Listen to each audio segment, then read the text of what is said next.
Good evening, everyone. Sorry, I accidentally just screwed that up. 1 second. Let me refix the map bands here. Hope you guys are having a great evening this Sunday. Alright, Mason Blaze, Band Sky. Band Sky here, Band Garden. Accidentally just fat fingered that one, so that's pretty cool. And then Infernal. Alright, so Band BOE. Then we have a first pick Infernal for the side of Heavy Impact. Alright, make sure that's all set nice up and neat.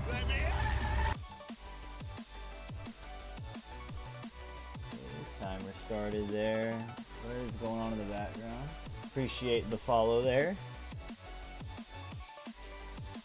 Thank you, Comp Case, for the follow. Hope you guys are having a great evening, like I was saying. Let me pull up chat on my second monitor here so I can see you guys. Alright, so we are looking like we're waiting on Mason Blaze here. Hopefully those follower bots are done. Goodness gracious. Hope you guys are ready to have a little fun. That'll be burned in my brain for that one over and over.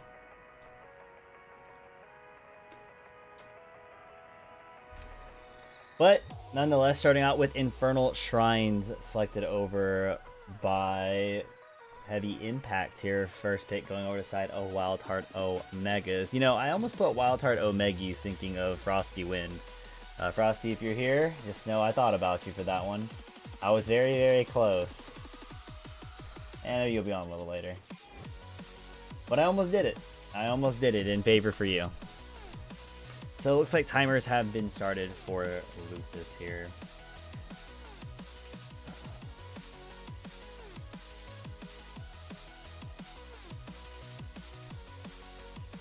Ooh.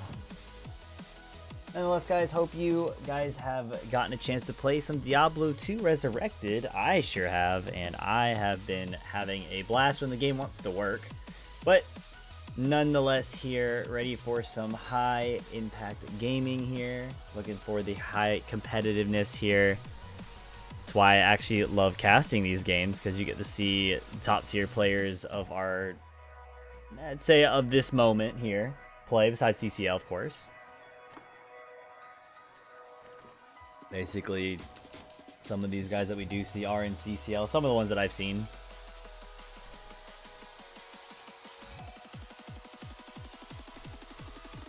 My boy Lupus taking a nap here.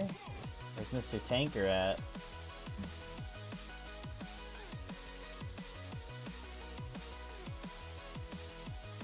I feel for that. Well, you know, here's the thing. I would say, let me pull this up, because I'm actually curious to see what the meta is here. I'm going to pull the scout report here while we wait. So one moment here while I pull that up. Didn't really get a chance. I was so busy today.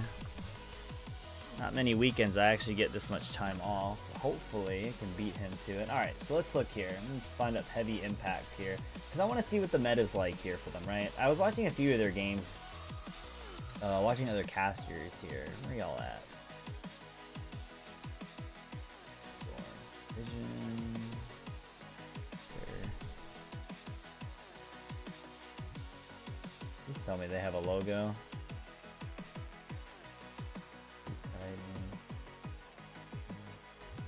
Excuse me? Where? Am I getting trolled right now? Dude, I'm actually getting trolled. I'm the wrong... Nope. What's going on here?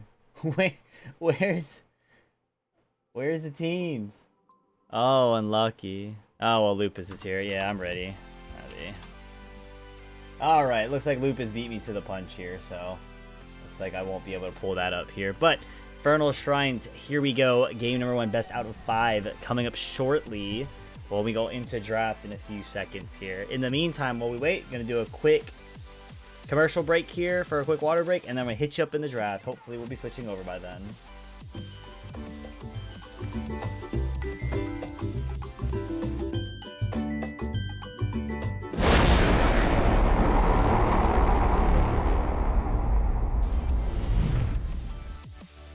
Switch it over to the draft here. while we are waiting, this is why I wanted to do this.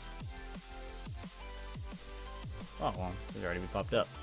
Yeah, I was hoping we'd already be in there. One's super AFK. But, guys, as you guys have seen while we're waiting, as you guys see here, Infernal Shrines is the first map pick. Some picks I like to see here. Tanks-wise, start with tanks Ready here. to have a little fun? Let me actually move that out of the way. Where is that at? That go right smack center in the middle. Let's just move that bottom right here. Tanks I like to see here are Johanna's. I mean, probably going to end up seeing, you know, Nubrak. A lot of... I remember last time I was casting Sword and Vision, Nubrak was insanely overly picked here due to the double stun mechanic with rewind, so it gives you a quadruple stun with Cocoon variant. Diablo's I love seeing on here. Diablo's probably by far one of my favorite tanks to see on maps like this. Great rotation, great engager. Also with the W build that we're seeing more often with Soul Shield. Great survivability with like 7.4k health with max souls. Johanna, probably one of the most underrated tanks that a lot of teams are not looking at right now. I wouldn't say at least in Storm, but in other divisions that I've seen. Johanna is very underrated and super good on maps like these. Has a lot of area control, which I am a huge fan of. You know, and seeing there's two different builds that you can have with Johanna and two different alt choices now. Now that we've seen Falling Sword become viable. Then we have Mei, right? Great area control. But when you want to look at a map like this, especially whatever you're trying to do, whether you're playing the objective, whether you're playing, whether we're playing for the macro sense here, right? So it all that matters for the tank-wise depends on what we're looking at. We may end up seeing a Brightwing ban, looking at healers now. We may end up seeing a Brightwing ban for global, or may see him being taken. Deckard Cain as well. Great area healing, area control as well. Actually, one take that just came to my mind here is Tremors Muradin here, I guess depending on the comp style for him. Watching Tremors Muradin was really exciting to watch. You don't get to see a lot of Muradin players, one, execute well, and execute it well, because Muradin's is a quote-unquote easy tank, but to really utilize him as a team, I would say is kind of hard. Why? Because you're relying on a Q stun to set up picks for your team, right? So that was one thing that caught my attention from Tremor, watching his Muradin. At least I believe that was Tremor. I hope to God, unless I'm hyping up Tremor here. Looks like Nintori is back. This is what we're waiting on. Ready as normal. Thought we were going to hop in. You know, one character, and I'm very, very biased about this. Actually, there's two characters that I love seeing on this map too, and these are just throwing it out there, right? I love seeing Mephistos on this map, and I love seeing Hanzo's on this map. Reason why I like to see Hanzo on this map, because I like Hanzo. But no, realistically, you have great explosive arrow poke. You have great scatter shot, scatter targets. You know, absolutely can snipe in. Mephisto, though, I love seeing Mephisto do the shade value, getting a great AoE damage and really good lockdown. You're fighting in at a control point, so it's really good. So it looks like they're ready again. I'm ready. And waiting on heavy impact here. Uno momento, it looks like. Oh, wait, excuse me. We're waiting on WildHeart here. You know, it's really tripping me out seeing two WildHearts and then seeing on the other side. Thanks, guys. Bet you guys are enjoying that. All right, everyone is ready this time, guys. So let's go.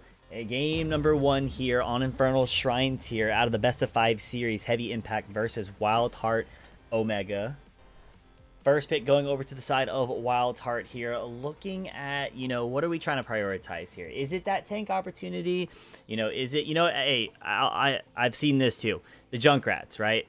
Are we looking at a Junkrat here? Are we going to ban out the Junkrat? You know, as I know and as we know, Lupus has that Stitches in his back pocket. You know, we could be seeing the fall stat here by Brown Balla that I've seen.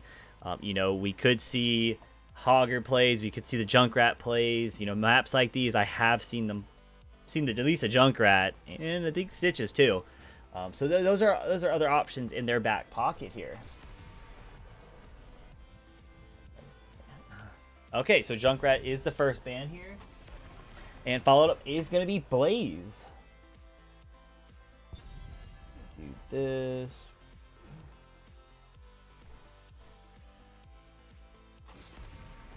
Alright, we do get that Lunara ban. We have seen a Lunara worked here. I need my chat to pop back up, so it's going to be a slight pause here. Okay, we're back. And Stitches. Stitches has been banned, as we were discussing. So, first pick priority here is going to be the Sylvanas, picked up by Brown Ball and might get switched later, but Sylvanas, great at this map, great damage. If you take the objective, you're able to use trait to enable your Punisher, even if it is not a frozen Punisher. So we do get the Garrosh picked up by Tremor and Weary Day on that Anduin. I do recall, no, that was a different game, but Garrosh is pretty scary. And then picked up here by Slug Hunter is that Stukov with Kojera on the Leoric here. One thing I do remember about Kojera is his Hogger. Hogger is pretty busted on here. So we are getting that tank, and looks like flex pick last Medivh being banned out for last ban here for the side of Heavy Impact. Last ban coming up here at Hogger. Okay, wanted to get rid of the Hogger here. So what does it look like for the offlaner as well for the matchup here for the side of Heavy Impact here? So Tyrael offlane or Garrosh offlane. I'm actually down to see both. And followed up by Jaina. Great lockdown. So with the, I'm assuming Garrosh flip, right? Anduin root with either taunt or non-taunt. Jaina gets a lot of value dropping it on the point. Jaina overall is really good on this point. So got to be very careful side of WildHeart here.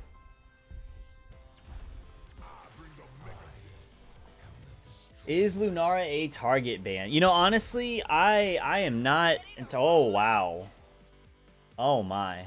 That's a Sergeant Hammer with a Deathwing. To answer your question, though, I just think Lunara is just really strong at the moment in the right hands. Great vision, right? Giving you vision on the map, which could, you know, in high-level games, vision is everything. So, but we do see a Sergeant Hammer, which I have not seen in a very, very long time. All right, we're going to do another quick commercial break. Probably 8-second break here. We'll switch to see you in the load screen here.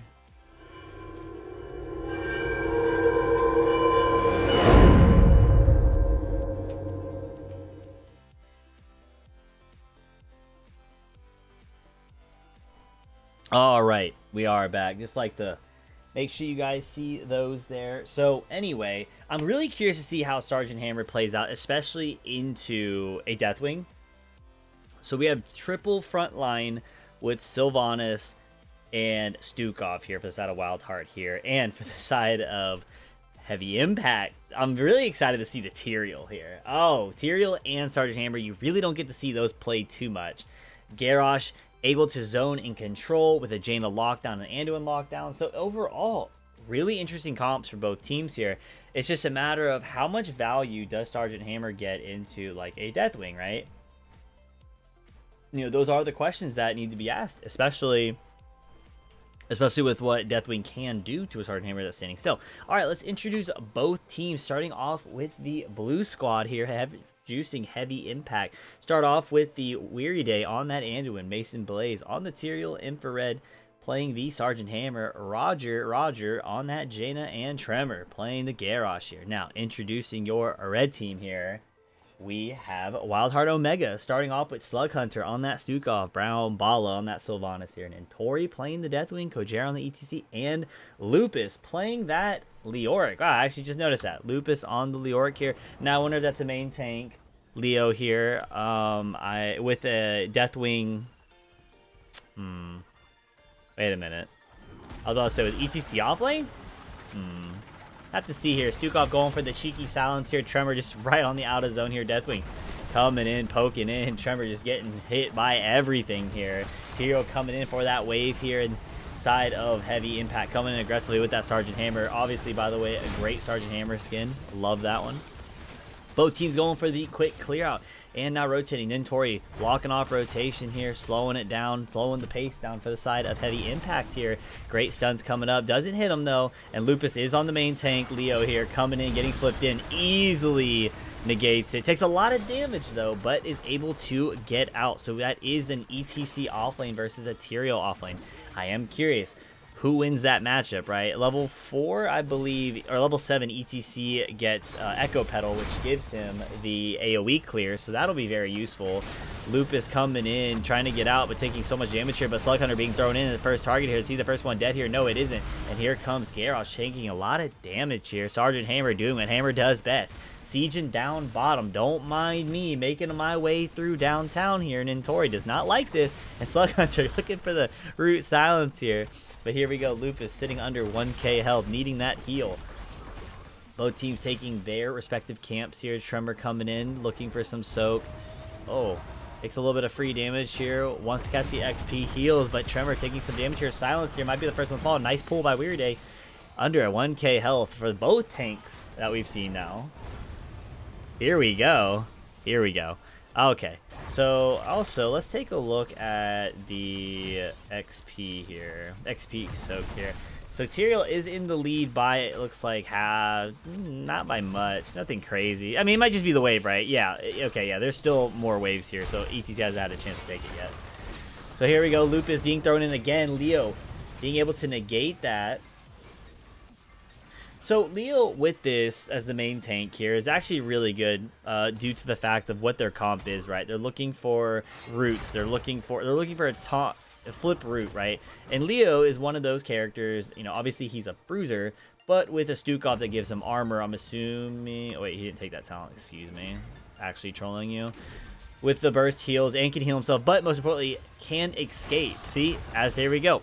Can escape through, nothing to worry about. And now we see both teams right at the 230 mark starting their camp here. Needs to take it, you know, obviously behind there. So they took theirs at 248 here. And do you want to be in the respective range of 245? Because by the time the minion waves are crashing in, you want to make sure that your bruiser camp is sitting behind. Now, when it comes to clear, looks like it'll be in favor of heavy impact. But nice unstoppable by Tremor for the ETC power slide here. This will take some tower shots here. Oh, actually, no, it might clear it. There's still a minion wave there. What am I talking about here? Tremor missing the throw here.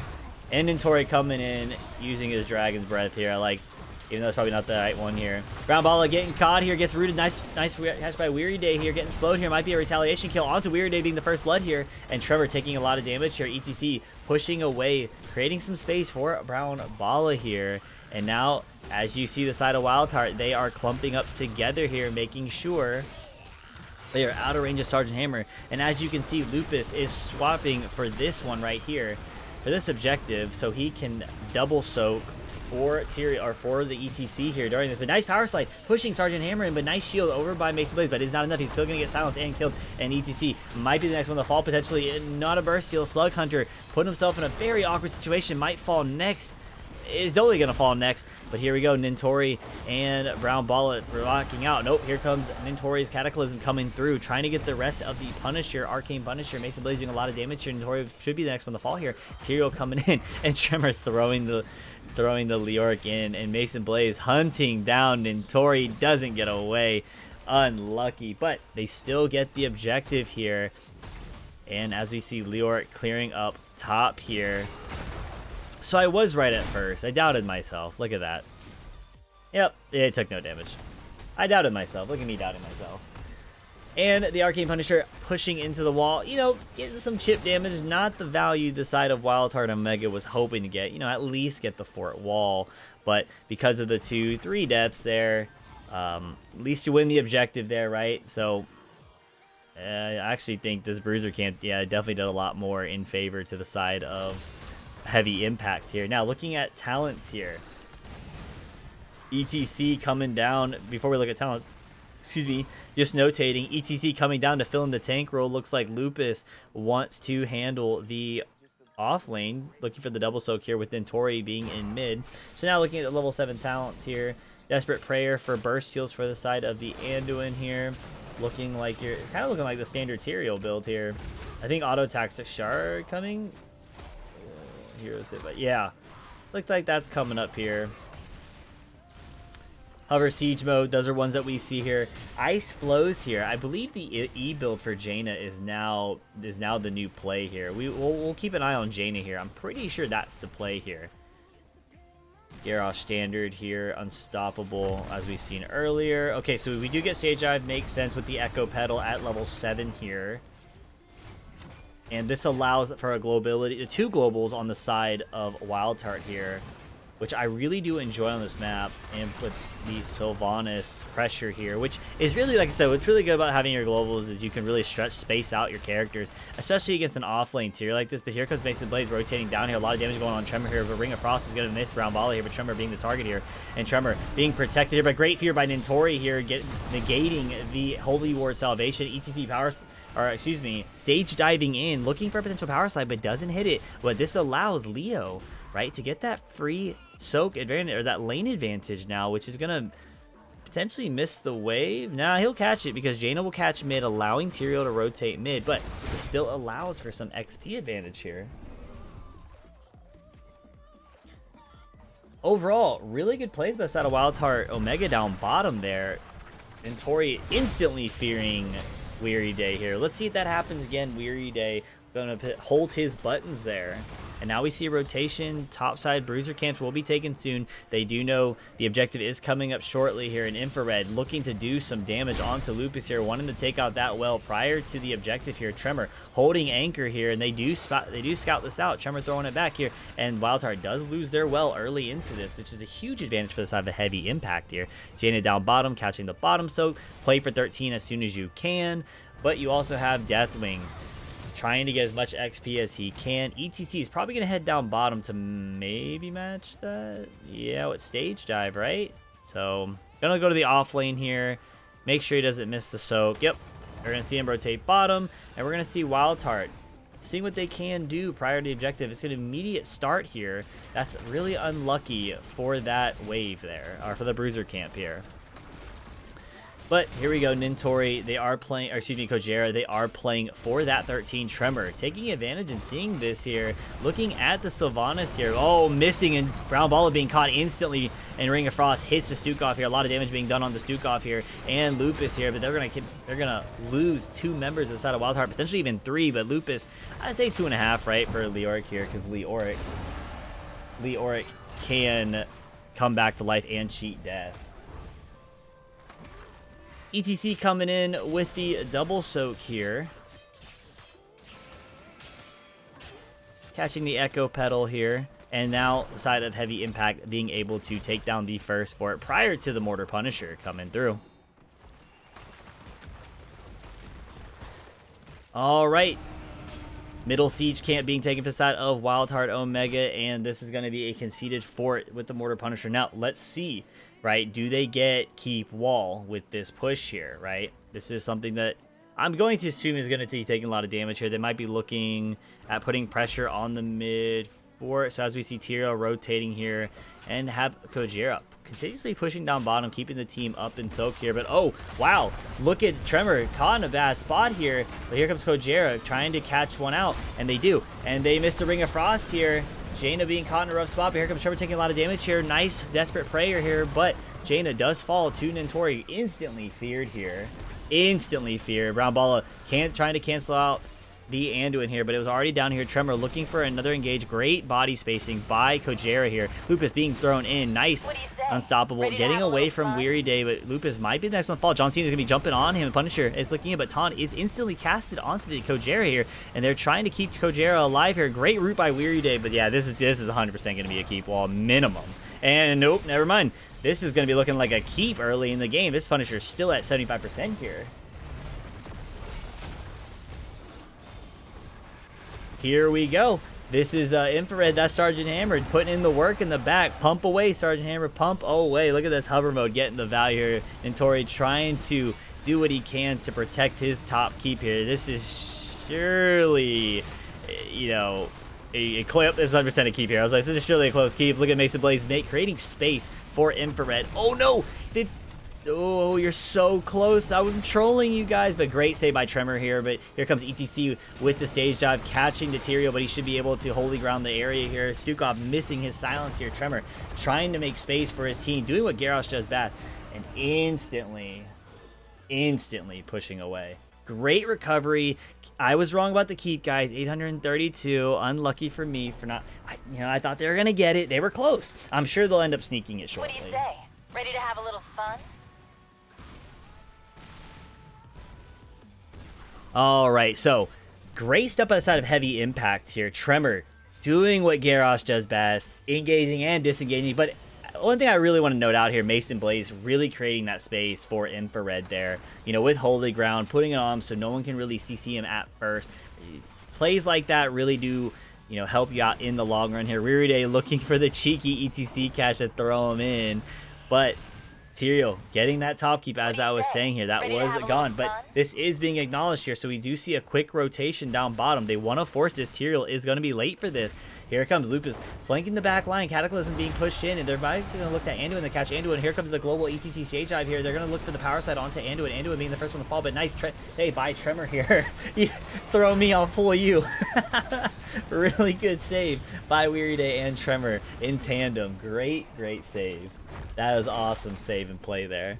Tyrael coming in a bit late, but again, doesn't matter. Tyrael looking for ETC to get that boost here. Nice fear onto Tremor here. Tremor looking to take a lot of damage, but level 16 talent for the Anduin. Gonna pull him. It's going to so much value. Glimpse of Faith here. Nice push by the Stukov here, but here comes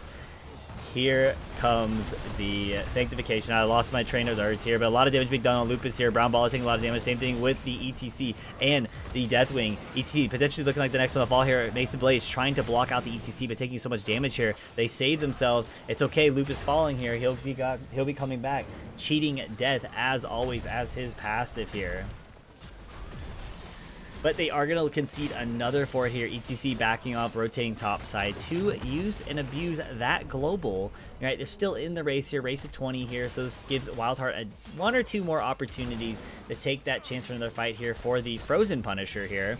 And Bruiser camps will be most likely started by the side of WildHeart first. As we can see here, Middle Well is going down immediately. So again, another advantage for the side of Heavy Impact.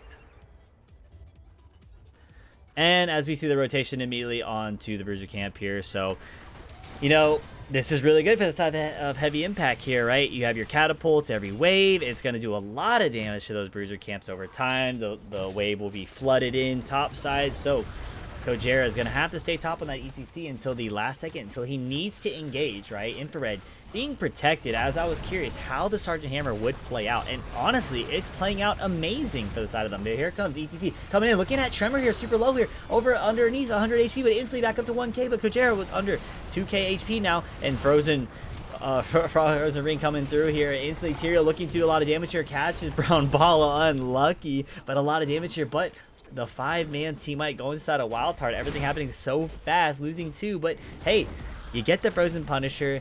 This is a win that you need to take, that you need to get here. And because of the comeback XP, because of those kills, because of the 5-man team wipe, WildHeart is scraping by with the XP lead. And this is huge for WildHeart's comeback.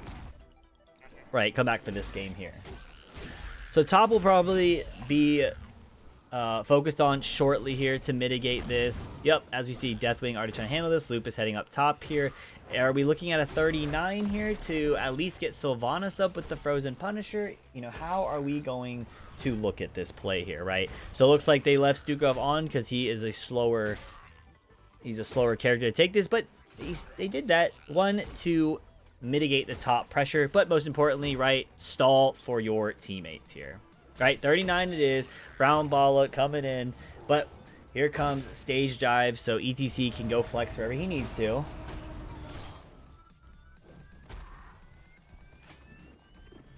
Let me know, bro Bruntu, if you want the talent. Excuse me, bro Buntu, if you want the talents here, just let me know. Here comes Brown Balla trading the mid fort here. Great pull by Tremor here.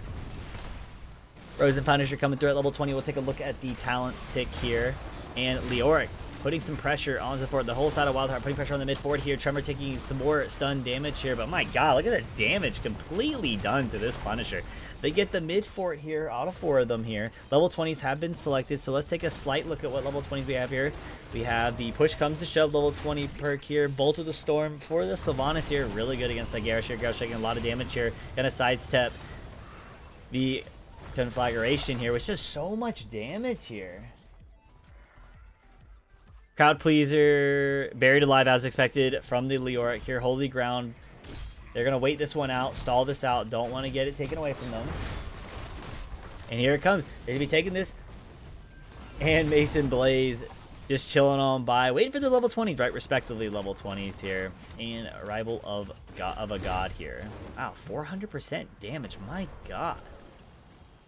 And level 7 benefits. Pretty dope. All right, so let's take a look at heavy impacts level 20 rolls here. So we have Holy Arena here for the Tyrael as they take the neutral bottom camp here. Followed up with Ultra Capacitors. Titanic Might. Does he go for the resets here? Yep, so Garrosh getting the resets here. Great shove by Slug Hunter. Push him away immediately. And we do see the Jaina holding her level 20 talent here, or Storm talent here. So increase roots and stuns by the Anduin here for his under censure here. So in all reality, 16 minutes, 20 minutes are at level 20s here. You know, side of WildHeart, you're down respectively one team fight, right? You have Sylvanas that Arcane Punisher, right? This is gone immediately if you take that, right? And most importantly, if you team wipe them or even get 3, even 4 kills, you're really looking at keep minimum, 100% minimum. That should be a guaranteed here. But Lupus getting immediately thrown. Karos says, just kidding. And wow, look at Crowd Pleaser. Look at the range here. They're trying to focus down Tremor. Tremor getting away here. Great, honestly, great reaction time by Tremor to toss Lupus, to move him out of the way so he does not get caught and buried alive. They're trying to focus that down here. And nice job by Slug Hunter pushing again. Tremor being the fragment focus here, getting pushed away, dealing his CC. And they're looking at Lupus here. Lupus to be the target here. Great stuff by Mason Blaze going for the speed boost here for the Tyrael here, or for the Garrosh here. And here comes Speedy Garrosh here, just as you would see with a Zarya here, trying to synergize with your Garrosh. And they want to take this fight here, right? They want to take this fight onto the Bruiser camp here. So they're probably looking at Holy Ground. As we can see, Mason Blaze here, they're trying to force this here so they can get the value of Holy Ground here. And they are going to look at Tyrael to be taken here. Weary Day coming in here. Frozen Ring here. Catching the ETC. But here comes Titanic Mike. Look at the value here. And missing the middle here. But here comes Anduin's ult here. Tremor trying to get in. But gets silenced there immediately. Great stuff. Tremor should be the next to the fall. Titanic Mike throwing 2 over. And here comes ETC's Crowd Pleaser here. Looking to power side 2 of them. But gets pushed instantly by Infrared. But Slug Hunter coming from the other side here. Kojera taking a lot of damage. But oh, wow, guys. This is a massive turn of events for the side of WildHeart. They are coming in strong, looking aggressive here, and this is what I'm talking about. But ooh, we have 3 Katas going to the core here. Might need to take a look at that shortly, but here comes pressure down on the side here. Trait not being used, of course, wanting to use it onto that keep immediately. Here it goes. Trait going to be used immediately onto this here, and they're looking to, it looks like they're posturing to end here as they're moving around, right? They're moving around because what is a Tyrael and Anduin going to do, right? This might have been a very, very unfortunate ending for the side of Heavy Impact, but can Tyrael do anything to stop this? We're using Sanctification, trying to put focus on Brown Ball here, but they're getting caught by the Frozen Ring from the keep here, from the core here. Sylvanas being the first one to fall here, but the other 4 spreading out here. As you guys are seeing, they're moving away from both keeps here so they don't take damage. But here comes Slug Hunter spacing out ETC, looking to do a lot of damage here, and this game is looking like it's going over to the side of WildHeart Esports. Lupus body blocking, or buried alive blocking the core here, or the Nexus here, and 4, 3, 2, 1. WildHeart Esports coming in last second to swoop up that win for game number 1 on Infernal Shrines. GG's. GG's. All right, let's take a look at the post game here. Great stuff. You know, the game was, granted, high kill count game, close. But wow, when you look at, if you were to take a look at how that game was being ran, right? Heavy Impact was just bringing it to them. But the thing about, here's the Storm, guys, as I'm sure you guys are aware of, it matters how you finish, right? It matters how you finish. You could literally lose the entire game, but win the last 2 to 3, mainly 2 team fights at the end of near the end of the game, like late game, and you win, as you guys just saw again. And I'm sure with your experience here with other Heroes of the Storm esport games, HGC all the way CCL, right? You could be winning all game until the last 2 team fights where it matters the most to solidify to end the game, and you, I'm not going to say throw, but you end up losing those team fights, and then you know, as you guys saw, it goes in favor of the team that you were absolutely smoking. So, GG's Bo's team, that was a good match here. Waiting on the next pick here. Honestly though, I was absolutely loving Heavy Impact's tenacity there. Like, I mean, just running into... I was actually, again, caught off guard by the Tyrael, by the Sergeant Hammer. It looked good. Hey, hear me out here. It looked good. I liked it. Felt good. You had Garrosh and the Garrosh and Anduin play together. Every time one of them's caught, they're always playing ping pong with one another, and that's the synergy that you need. You need to be successful. So that game really could have gone either way. So waiting on the next map here.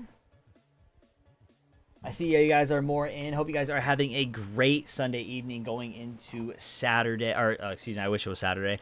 Going into the next week of Monday. Guys, hopefully the weather is nice for you. Actually, down here in the southeast, it is beautiful out here.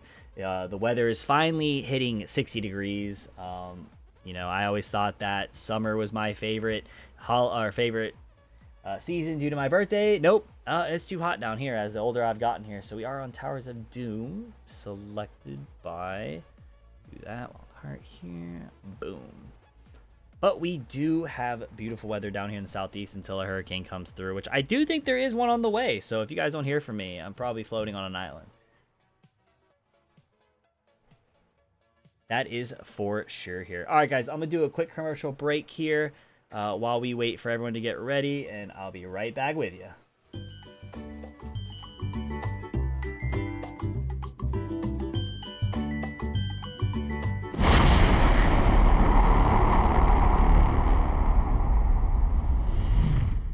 Coming right back at you here. Looks like everyone is ready to go. Towers of Doom, game number 2.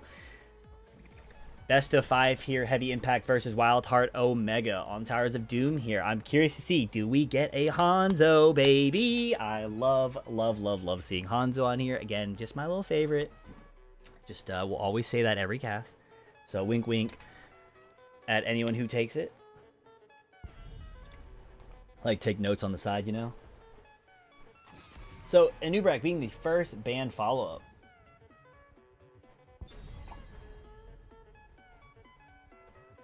And followed up for the next band here. You know, what are we looking at? We're looking at another Junkrat band here, right? Junkrat, again, still really good here. Nope, we are going to get that Lunara coming up band here. And I love seeing the different types of strategies and bands, right? Because it's more or less... that's totally based at Nintori. I'm pretty sure that TLV is at Nintori right there. Unless I'm wrong. Trying to remember these players' picks here. So, there we go. There is the Junkrat band right here. Oh, yes, please pick the Cho'Gall. You know, I casted a Cho'Gall game, and it was a phenomenal time, let me tell you. All right, first pick coming over to the side of Heavy Impact. Now, what are we focusing? Are we focusing on the range assassin, the healer, tank? We are going to get the stitches here from Mason Blaze.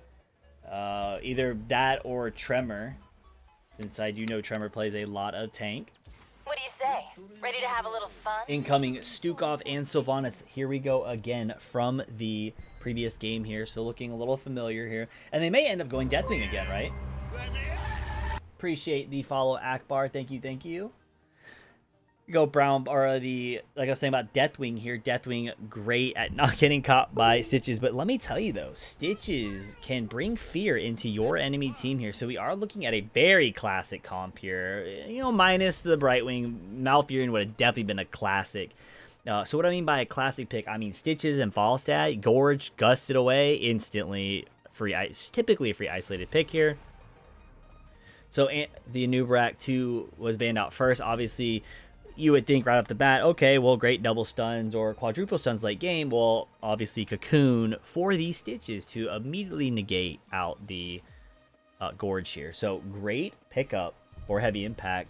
And what they're looking like they're trying to do. Diablo being the next one to be banned here. Now, Tank and potentially the offlaner here, you know. So we do see Blaze here picked up by Kojera. Lupus on the variant here. So, ooh, okay. So we're looking at a We're looking at a taunt, Stukov, silence, bringing it to them, right? With the Stitches comp here. With the Stitches comp here, one thing I have noticed is, and I know it's going to sound crazy, hear me out. Get in their face. You got to get in their face. You have to, you literally cannot play far away from them. And I know it sounds stupid, right? Because, well, if they're just going to gorge me and walk away, but you have to get in their face. And this is the comp that we're seeing. So we do see Tremor picking up the Chen here. We have Gust. So we have a lot of opportunities to push away the enemy team. That's going to be in their face a lot. So really isolate a pick here over to the side of Heavy Impact. And yep, as we're seeing WildHeart here, it's going to be in your face. We are going to be here. You are going to know we are here. This is what the Imperius is for. This is what the Blaze is for. This is what the Variant's for. Follow it up with synergy with Stukov. Stukov has so many great opportunities. He has 3 engagers on his team to set up a root silence late game. So that is something that, if executed correctly, it can be rough for the side of Heavy Impact. But hey, on the contrary, if things get a little bit too spicy, you have a Chen, Falstad to push them away. And we may end up seeing a Brightwing Emerald Wind. Who knows, right? Don't forget Chromie here, right? We also have Chromie who can Slowing Sands and slow things down.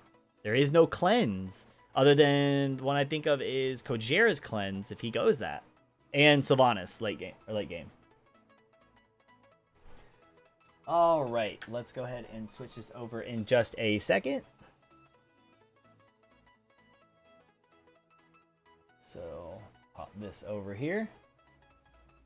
All right, everyone, game number 2 here. Heavy Impact on the blue team representing here. Let's introduce Heavy Impact on the blue squad here. Mason Blaze on that Chen. Roger on the Falstad here. Weary Day playing the Brightwing here. Tremor on the Stitches and Infrared. Showing us what that Chromie do, baby. All right, introducing your red team here. WildHeart Omega. You got Slug Hunter playing that Stukov here. Brown Bala on the Sylvanas here. Lupus playing that Varian. And Tori on the Imperius and Kojiro on the Blaze here. So again, in your face comp here. This is bringing the fight to them instead of letting them bring the fight to themselves due to the Stitches hook. And as we can see in the very beginning, we are going to see everyone get spread out, and we are going to see a potential rush down bottom, retreat. They're looking like they just want to play for the wave here, and Tremor looking to go fishing here, seeing if he can catch anyone, get some vision here. And Infrared holding his level 1 talent here, looking where could WildHeart be. They see all 3 down bottom. Imperius, they do know his mid. Okay, so we're playing for late game cleanses. All right, I got you guys. Level 20, all right? So we have level what? Is it, excuse me if I'm wrong, Sylvanas is what, 13 or 16, right? I think it's what, yeah, it's got to be 13 because 16 is where he gets a lot of damage here. But here comes a gank on Mason Blaze here. Brightwing coming in. But ooh, Nintori immediately being turned on. Here comes Falstad coming in. Is there going to be a Q through the wall? Oh, unlucky. But oh, great stun by Kojira here. But because of that heavy rotation to secure a kill top, this allows WildHeart to put a lot of damage down bottom here. And Chromie. Oh, let me see what level 1 talent. All right, so we do get once again at the first time. So a little Q build here, Chromie here. Haven't seen that in a while, but camps are up 20 seconds overdue instead of being taken immediately at the 1 minute marker here. Both teams respectively going to it, so each team knows that here. Falstad coming down slowly here. Who actually wins this race here? Let's see here. Looks like it's in favor of, Heavy Impact winning it here, and they started a bit late. Okay, thanks, APOC. So 16, okay. So late game cleanses, all right. Late game cleanses is what I'm hearing. Yes, teamwork makes the dream work. Indeed, indeed. All right, so it looks like the wave is going to be immediately getting annihilated here for the side of WildHeart and trying to put some damage on the wave here, but Chromie putting so much pressure here, but Brown Ball taking a lot of damage here. Oh my god, look at the damage here. Great follow-up by Weary Day and Infrared, guys. Great stuff here. Polly at the right time to immediately allow a lockdown here, but immediately here comes a Brightwing coming up here to gank Nintori. They want round 2. Mason Blaze and Roger coming in. He's waiting for his Q to Q through the wall here, but can he make it? No, he can't. First blood going over to the side of Heavy Impact here. Imperius losing his life here. And Imperius is going to be going for those, baby. But, you know, as we see the Falstad sitting mid, so he can rotate top or bottom whenever he needs. And Weary Day on call here, ready to take advantage of anything he needs. Lupus coming in. Weary Day trying to get out here. Varian, ooh, so close, just out of range of a taunt here. But misses the hook here. Infrared following up with a Q here. And correct me if I'm wrong, because I really don't get to see a lot of Chromie, especially Q build. Is this the one that gives you the reward for... I'll pull it up here. Yeah, okay, it gives you more damage, that's right. So whenever you complete it, you get 3 clones, or 3 sand clones here. But Stukov getting pulled here, going to be the next one to fall here. Slug Hunter taking so much damage here, a lot of poison damage here, but Imperius coming in to stun out Mason Blaze here. Brown Ball will be the next target here, doing a lot of damage on him, but here comes Mason Blaze. Doesn't care, he falls here due to the flames here. Mason Blaze looking to kick him in the face to secure the kill. Gets that bottom board here, but Lupus being the next one to fall here. 3-man team wipe, or excuse me, 3-man wipe here for the side of Heavy Impact. Heavy Impact looking, pulling on their brass knuckles and sucker punching him, baby. Sucker punching him back to the Nexus. Weary Day stepping up a little bit aggressively to get that soak. Gonna probably deal with Nintori if he gets close and gets out.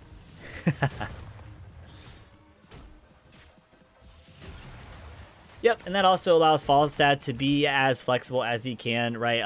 Making Blaze life miserable because someone has to match it. And again, that's the power of your globals. You could do the same thing with Brightwing, but Falstad, as we've seen 3 times now, being able to be flexible while camping mid and putting pressure on the Blaze whenever it's time to rotate here. But here comes camps. So there's always the pressure in the back of your mind. If we invade here, if we put a lot of pressure here, Falstad could look at us to either a late game Gus. And here comes a nice pull by Nintori, or onto Nintori by Tremor here.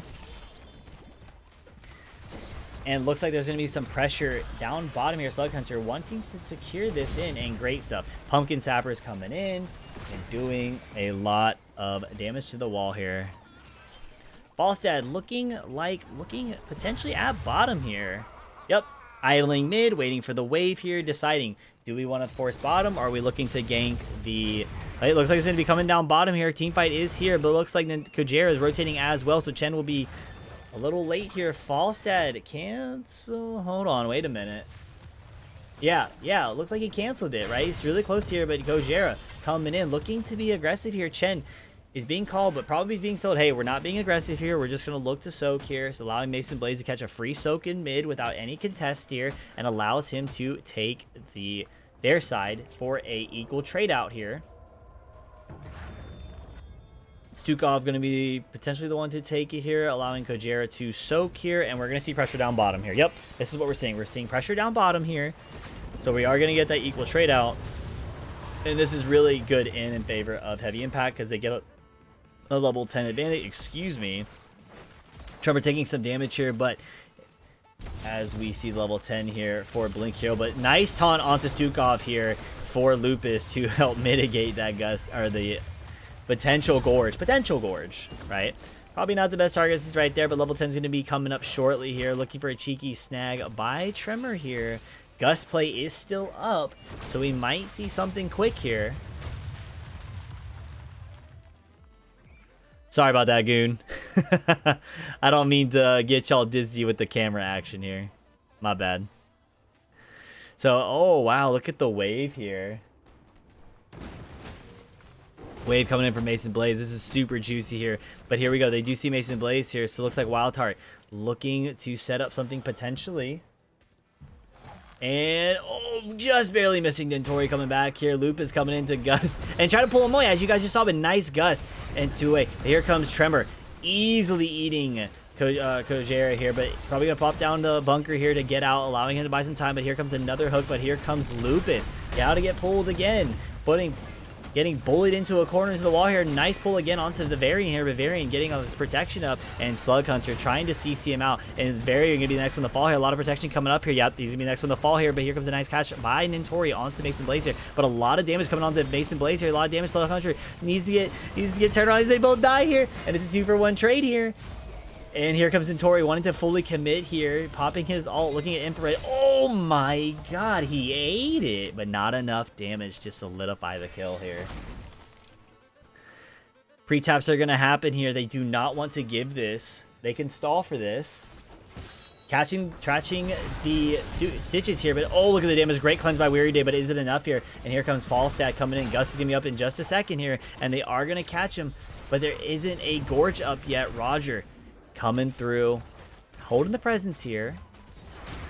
And we are going to see a nice catch on the bird here. Birds might be falling down here. Super a lot of damage here, but great Gust.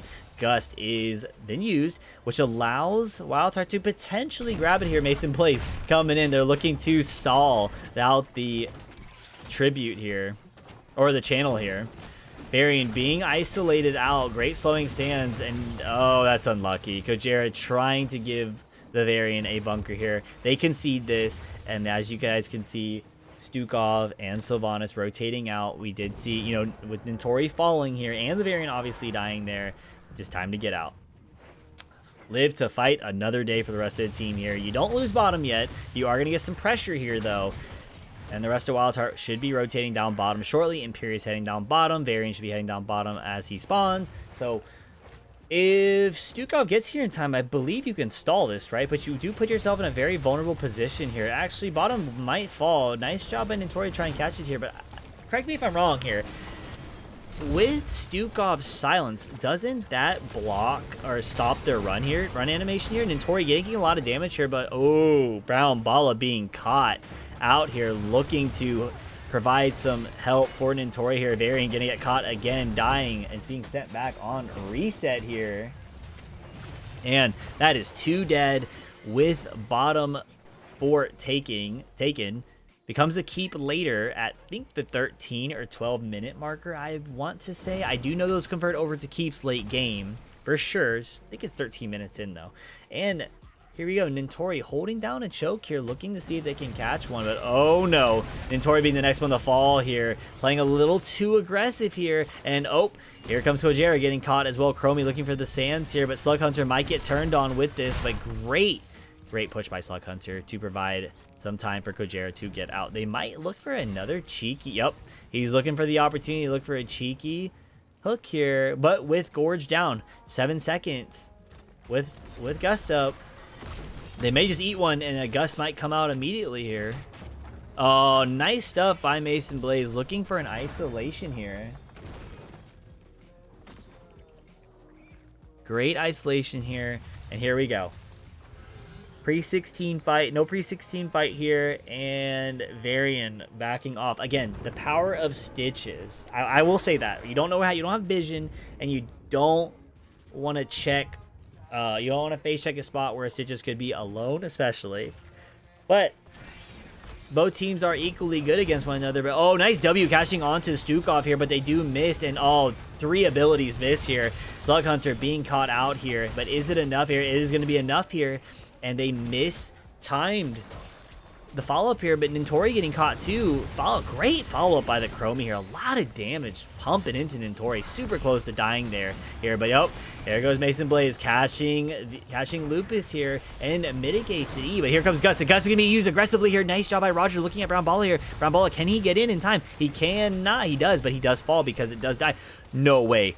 30 HP and Tremor doesn't care. Oh my God, you better count your blessings. Oh my God, that almost got him there.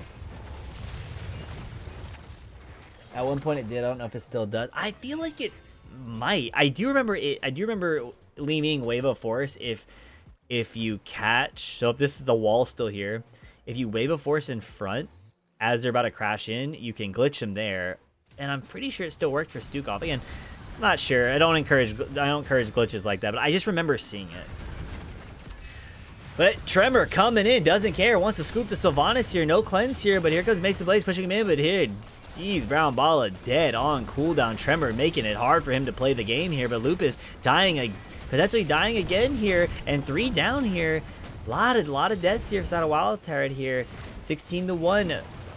Heavy impact, just staying, hey man, you know, we're here to play, baby. 4 dead, heavy impact, leaving the gloves on the table here.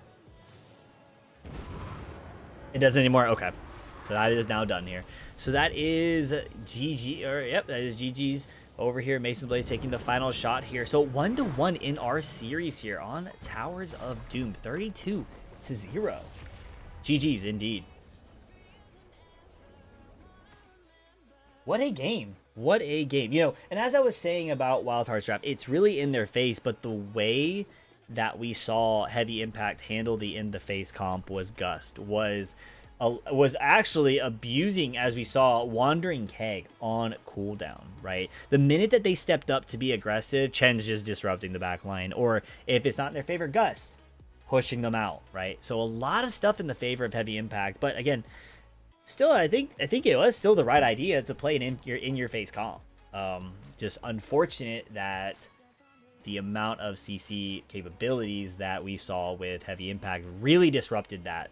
So nonetheless, good stuff to Heavy Impact here. Okay, so we are waiting on game number 3. Let me update some stuff here. So 1 win going over here. Oh yeah, let me also update this too. I was actually wanting to still test this out here. So,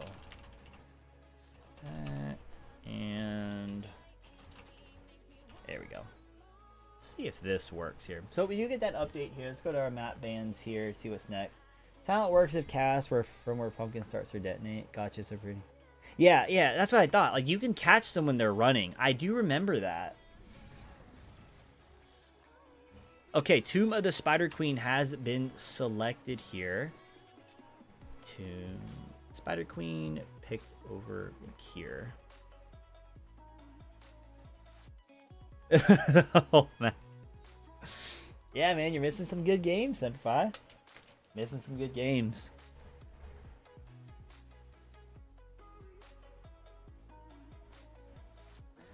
So I'm going to pull up a prediction, guys. Feel free to join along. I just want to make sure that hopefully it works here. I've been having a little bit of problems with it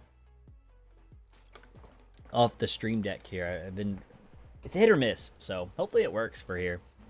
But game number 3 here, you know, right now again, close series here, 1-1 here.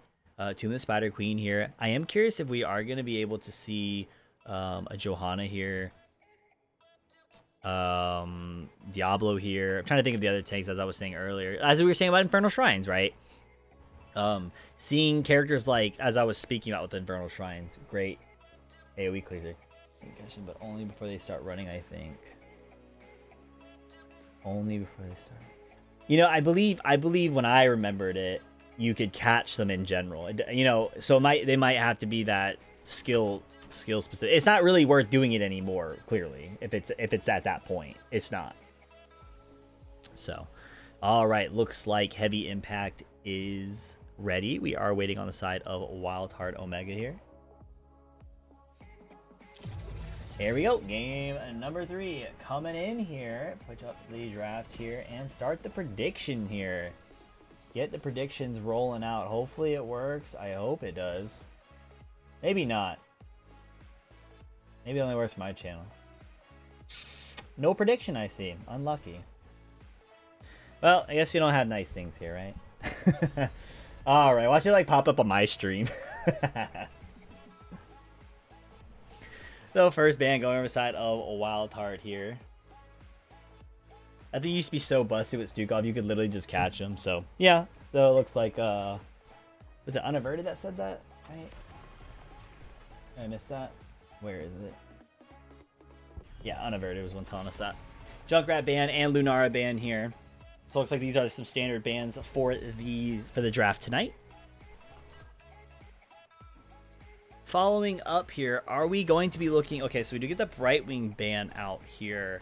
For the next follow-up ban, are we looking at...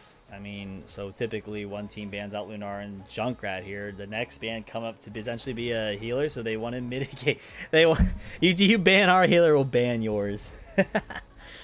So Anduin potentially would be the next one taken here. So with a Tychus here, this is looking like a Diablo pick for the side of WildHeart Omega. But this also allows, well, with a Tychus here, a Nubrak might be a little sus, might not be, depending on the comp with Heavy Impact. But typically when I see a Tychus, that means they're trying to set up for a Diablo or in a Nubrak. You know, those dive comps, heavy health targets here. Ah, yes, Infrared, you did it, my guy. You did it. And it's a good skin. Love to see the Hanzo here. Oh, I'm so happy for this. And here we go, Chen playing on the Mace Blade. So here we go, Diablo taken by Lupus here. As I was saying, whenever you see a Tychus here, you know, you typically... you're soft banning out the other team from wanting to take that character or to Anub'arak, which enables your team to follow up by taking the Diablo and or the Anub'arak. Again, when I say soft ban, you know, you can still take it, but again, you're running the risk into a hard counter that you see in front of you. Still doable, though. But, you know, I'm not going to say that Tychus is a super problem. You know, I have gladly played Diablo Soul Shield build. I believe at one point, I could be wrong, guys, I was a big believer of Soul Shield into Tychus. Pop the Soul Shield, die the Tychus, kill him instantly. It didn't matter. Soul Shield would mitigate the damage. And I believe that was a thing a long time ago. I mean, I could be wrong. It's just what I believed in, even though he's an auto attacker, physical attack damage. But I could be wrong. So, you know, guys, you know, please tell me. If I'm pretty sure I thought that was the play, and I remember being taught that a long time ago. Hey, I could have been taught wrong. So, all right, Malfurion picked up, but you get a Garrosh ban. Makes sense. Tremor Garrosh is pretty scary, especially with the Diablo here. But yes, Johanna probably going with the double blind here. Weary day. Hey, let's see the healer here, baby. Yes, sir. So Tremor looking like to pick up the healer here. But, okay, we're obviously going to see Tremor playing the Johanna here. Looking more than likely at a double blind. Johanna, by far, one of my favorite. Okay, when I say favorite in competitive, I should say. Does a lot. It can do so much to disrupt a Diablo. So much here. Time your unstoppable correctly with popping your... I'm having a huge brain fart here. Your W ability and scooping up the remaining area to basically not allow the Diablo to do what he wants to do. Same thing with like ETCs when you play against Diablos, right? You hold your W ability, and the minute that Diablo goes in, you just completely disrupt the whole thing. So we do get the area effectiveness by Deckard. Also can mitigate heals for the enemy team here with great AoE. Control by AoE CC and control by the Deckard here. With Falstad again being taken up by Roger here for the Gus potential when things just go south. And with Leoric being taken here buried alive, Falstad can come and save the day. And who knows, we may end up getting a falling sword, right? We may. I'm not saying we are, you know. I'm down. But Blessed Shield looks really hot here. I ain't gonna lie. Looks hotter than some ice cream on a hot sunny day.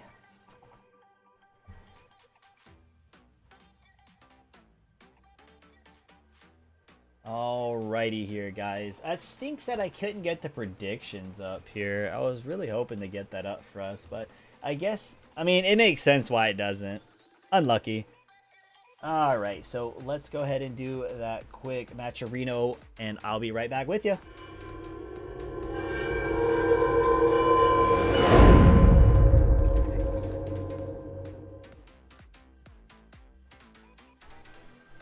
Boom, welcome back everybody. Quick one right there. Let's introduce both teams for game number 3 on Tomb of the Spider Queen here.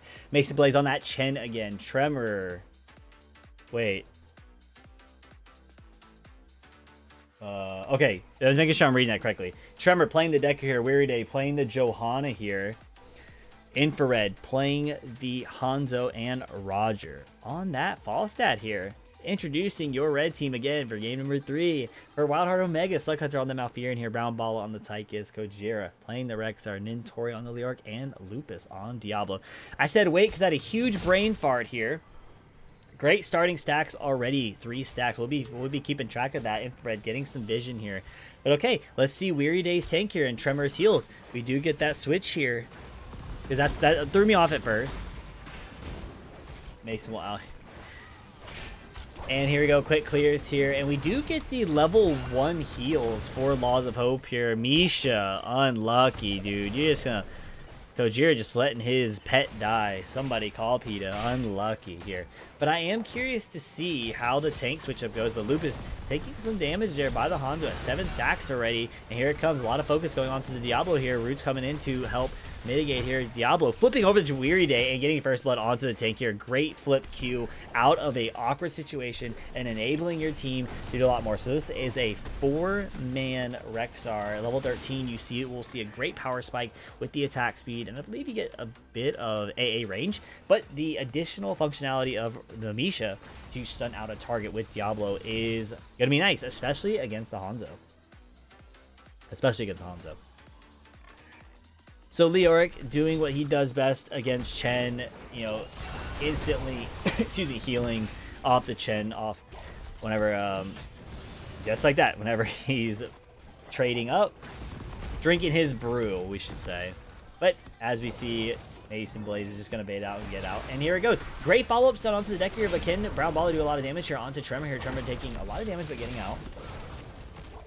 Infrared taking some chip damage by Brown Baller, but here comes Intori from the side here, getting scouted out by the scouting arrow here. But Mason Blaze coming in here, and Intori getting out of the Deckard Scroll of Seal here. Rexar coming in, looking to take the top wave here, and Bruisers are going to be started first by the side of Heavy Impact here.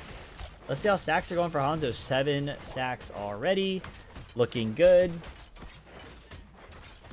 And Bruisers will be definitely in favor of the side of Heavy Impact. And how actually the soul collecting is for Lupus here. All right, almost 50. That'll be 50, I should say, here. And we are getting some, this is something I like to see here, especially you'll see at higher elo games. Whenever you get the opportunity to do a free turn-in, whenever you can, right? You know, obviously this one was obvious, but like whenever you get the mid-rotation advantage, even if it's 5, just dump it. Dump it in, you know, the more you dump in now, the better it is for you later here. Notori getting some cheeky heals here, and they're looking to deal with the Bruiser Camp to mitigate the damage. I mean, it really didn't do much here, but hey, XP-wise, it's still good to have something instead of nothing, right? Especially when it comes to your mercs. And we do see 2 mercs taken for the side of Heavy Impact here. And Infrared just chunking the bottom tower here. Look at this thing, boy. Ooh, trying to snipe someone here. And they do get that bottom. Little bottom cannon here. Cannon shots here. And Weary Day getting stunned here. Diablo looking to do a flip stun into the wall again here. And is this a soul shield? Nope, it's a Devil's Due Diablo here. Makes sense. Yeah, that makes sense. So this is looking like a lightning breath game, but ooh, Mason Blaze punishing the Tygus here, getting caught here, and Tori trying to get out of here. Escape dodge here, and turn in will be in favor for the side of Heavy Impact, right? Yep, 17. Should be one more to get it topside. No, Falstad be getting the target here, getting stunned in, but no other follow-up here, missing your damage with the Tygus now spawning in. And we do see, again, down bottom here, just a nice stagnant as each team rotates. But, oh, they do get a turn in top side here, as we just saw the numbers rise for the side of Heavy Impact. Misha scouting away, making sure to see where the enemy team is at in the bush here. Weary Day hugging that wall here. And here comes the first web weaver to the side of Heavy Impact. Mason Blaze putting a lot of pressure on Brown Bala here, taking so much damage here. Oh, that's unlucky. You hate to see that. And Lupus pushes him out of the Malfurion roots here due to the wall being in his way. So it body blocks him and allows the target that you're trying to stun or trying to push out of the zone here. At 440, we did see Hanzo Scatter Arrow quest to complete. Good times. So we do see, we'll see some damage spike over the time period here for the Hanzo here, putting a lot of pressure onto Lupus here. And here we go. Weary Day putting a lot of pressure here, but Lupus just almost getting caught here, but Devil's Due doing so much, right? Gives you basically a second health bar, right? Tapping before a team fight with Devil's Due is the best feeling. You get 2 full health bars. It's amazing.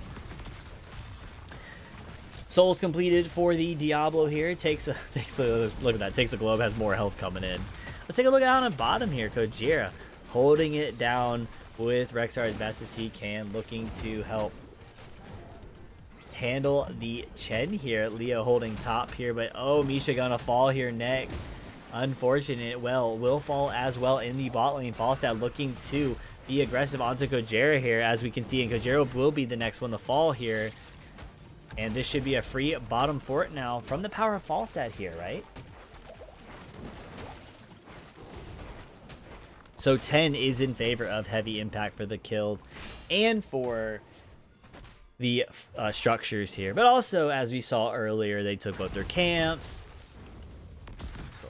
So get some stats here. They're looking to isolate Lupus here, trying to reset his souls here while they can, but great Q onto the minion wave to get him out of a sticky situation. One of the best things, a good feeling, is when, oh my god, I'm in so much danger. Just kidding.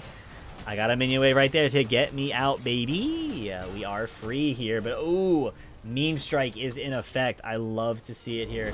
See how this plays out with a falling sword, as I was saying here. So we are looking at a very, very aggressive play style here. Guys, take notes on falling sword. Let's see, used correctly here, and really gets a lot of value, I should say. When I say use correctly, to mitigate a lot of cleanse targets, or to use that cleanse on it, but also to really, really dive that backline. Like, you're looking at the Malfurion here, who did pull Tranquility. So let's see how Weary Day pulls this off, either from the shadows or to mitigate in late game 2 Buried Alive and the stuns on Rexar, right? It does a lot for your team here. And he is in an isolated spot here. Nice cleanse to get out. Trying to see if Kojera would use Misha to stun him. 2 down bottom here, and we do see Falstad getting caught here. A lot of damage being used here, but Falstad using Gust here onto the rest of the team here. Lupus not being able to do much after catching him here. And I'm kind of curious, are we going to see a hybrid built here by Lupus here? So it is an APOC build, so I do wonder, is this going to be a hybrid 13 to 16, right?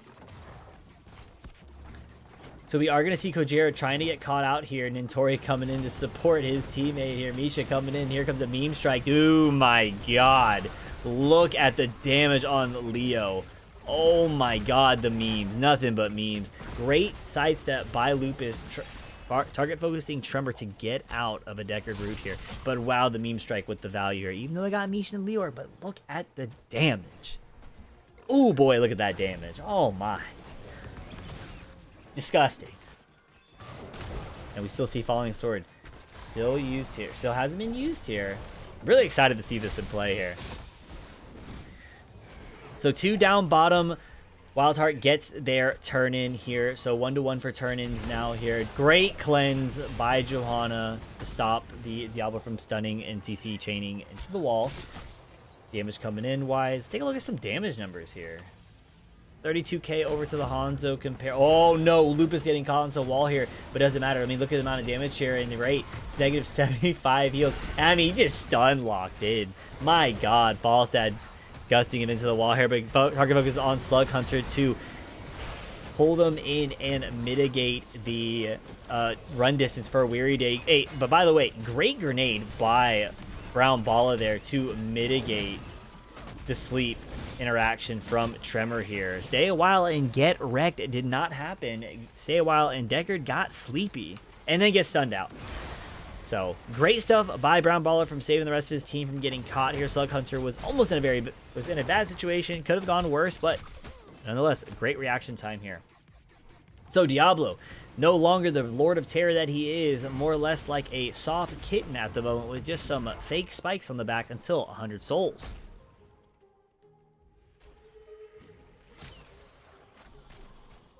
Team rotating down bottom side of WildHeart here.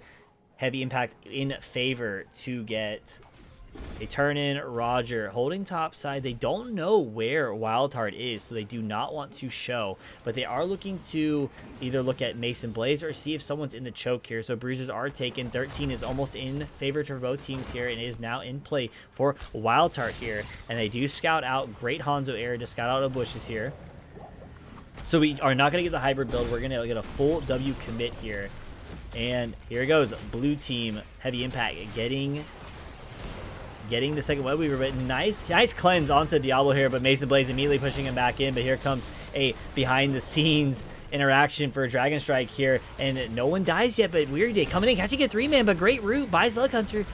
Great root zone off here. Nintori staying alive, but great stuff by Lupus coming with APOC onto Johanna here, but Johanna immediately getting unstoppable, coming back up. Roger trying to isolate the team by pushing him into the wall here, but nothing is done here. Nintori pushing back the fall stat continuously over and over and over, but Mason Blaze hitting the next stun target here. Might be the next one to fall here, might be the first one to fall here. Great stuff by the Leoric here, catching Mason Blaze here, but he does get out, just does not die. And Nintori is looking to solidify the kill here. They're trying to root him, and he should be the next one to fall, first one to fall here, and he does. Here comes more damage here. Tremor taking a lot of damage down, and now they get a free clear for the side of WildHeart. Do you lose mid? Nope, you don't. You save it. And Infrared coming in to get some little bit of cheeky damage here. So nonetheless, not too bad here for the side of WildHeart. Okay, well, they lose the fort. Nonetheless, 16 is going to be in favor of the side of Heavy Impact. But they're not 16 yet, and Lupus does see this. Lupus sees an overextended team here for that Heavy Impact with no Chen here, was looking to potentially look around, and there is vision being spotted from the Leoric by Weary Day. So the side of Heavy Impact taking the safe way out. And here we go. WildHeart coming in with their turn-in. They have turn-in, and they're probably going to maybe play for the Bruisers here because side of Heavy Impact, they're staying off the map, staying away. Want to get that 16 in favor.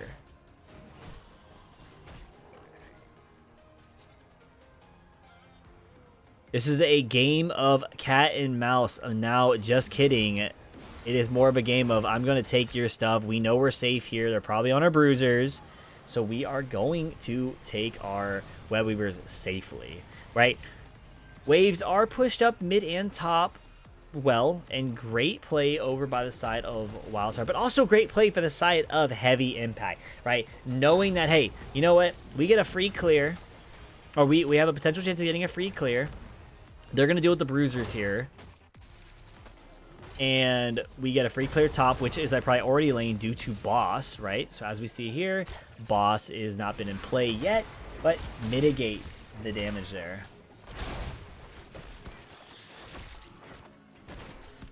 For that chance here. So their top fort has not been softened up yet, besides losing the fort wall. Hey, not a bad gig here. But here comes Nintori scouting out the team here, getting some pressure onto Mason Blaze here. 5v1 here. You can take it all, King Leoric. I believe in you. But nonetheless, they are putting pressure down bottom to the side of WildHeart 16 in talent. So let's look at the 16 talent here. Oh, what is that? Wow. Here we go. Here comes Meme Strike coming in to provide some zoning potential here. But Brown Balla being pushed away. And they do get a bottom fort here. Great. So it does even out a lane down bottom here. And they want to use the Odin in favor. But Falstad not showing. Looking to potentially gust here. But Tremor catching it. A great gust. But here comes Weary Day coming in hot and spicy here. But Lupus not being able to do anything due to Chen zoning him out here. Ults being used, tossed aside here. Now WildHeart, both teams are on the retreat here, backing off here. Lupus taking a lot of damage here.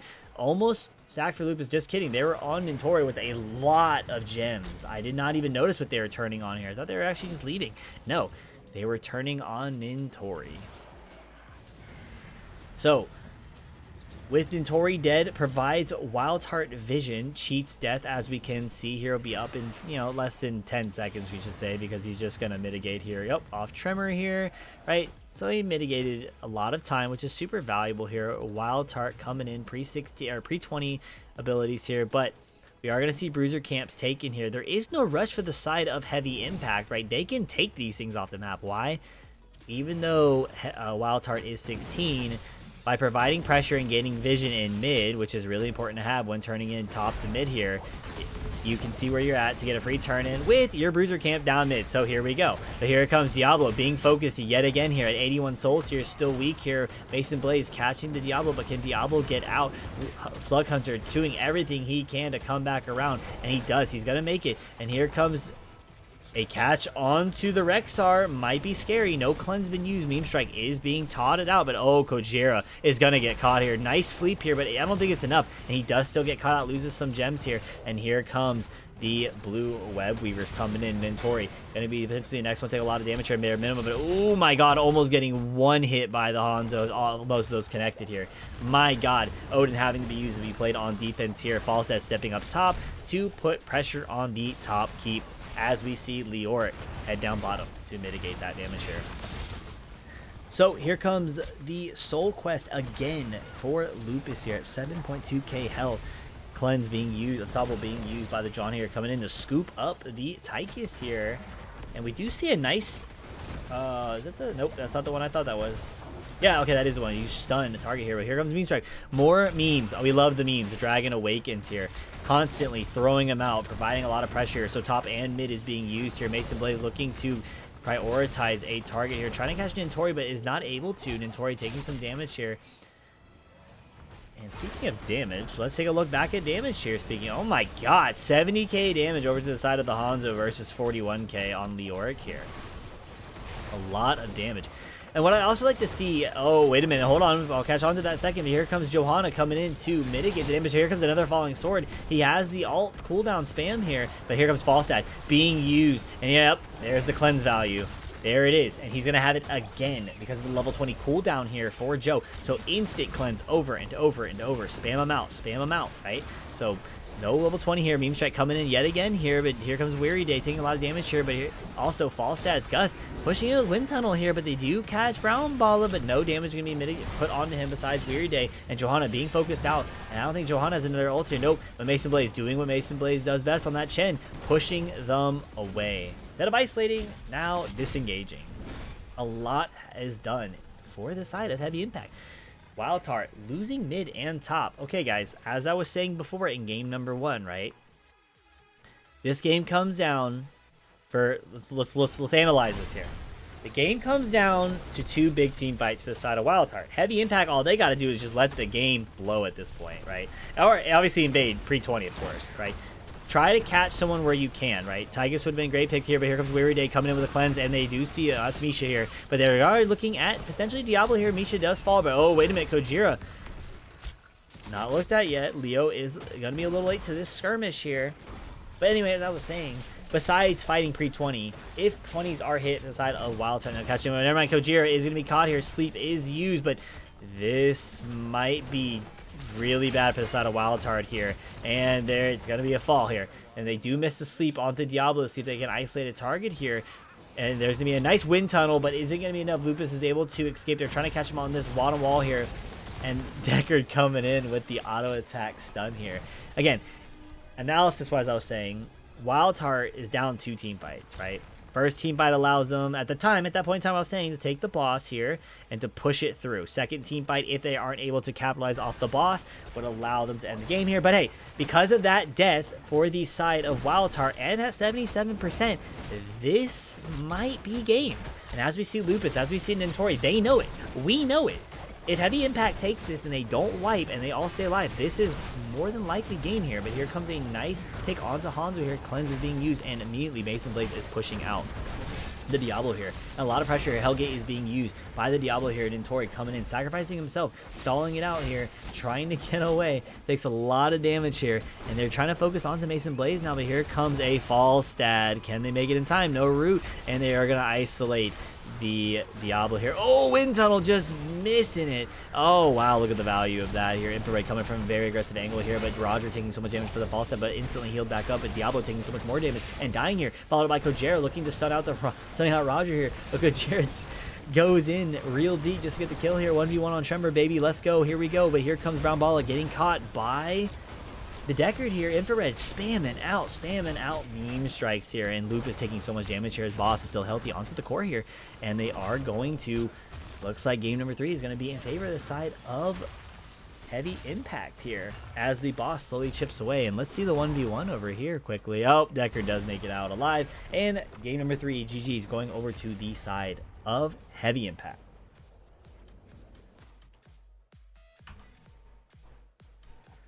GG's, no rubies. Let's take a look at the stats for y'all so you can take a look for a second as I update the scoreboard here.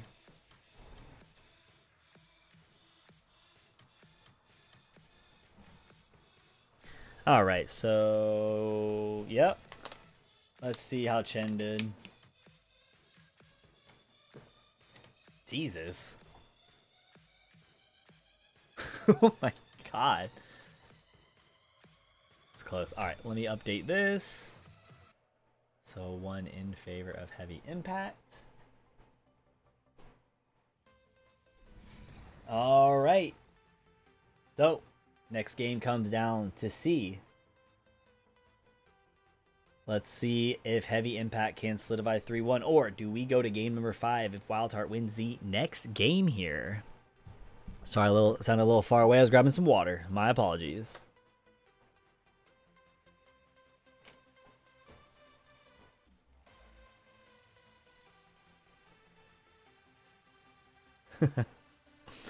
All right, we are waiting for the next map, guys. Hope you guys are having a great time here. Hey, this series by far, phenomenal.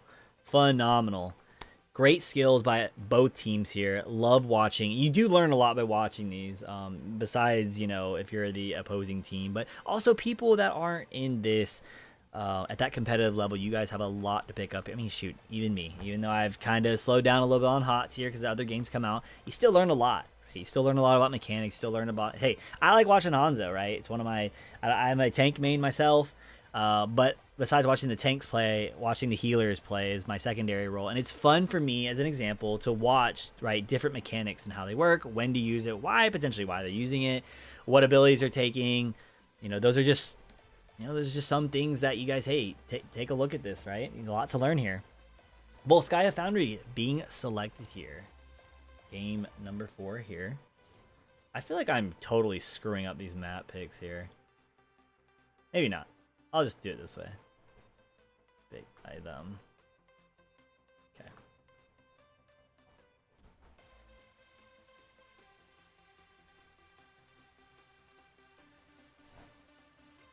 We are ready. Hey, we are spamming it out, baby. Game number 4 starting. Volskaya Foundry here. Coming in shortly. 1 second as they're loading it up. Here we go. Game number 4 here. Loading in. Heavy Impact with the 2-1 lead here in the series here. Again, guys, does Heavy Impact close it out for the 3-1 victory in the best of 5? Or does WildHeart come back, give us a 2-2 for game number 5 here? Story will unravel by the end of this game. And I am, as I always say this. I always want a game number 5. Always, as a caster, want game number 5. But hey, best team wins, right? For the series, right? So Lunar and the Junkrat is banned out here.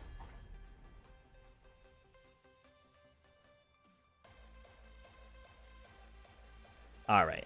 So next coming up, ban is the Anubrak. So are we looking at a Stitches for the side of WildHeart here? Are we going to see this here? Sylvanas immediately banned out from Brown Balo.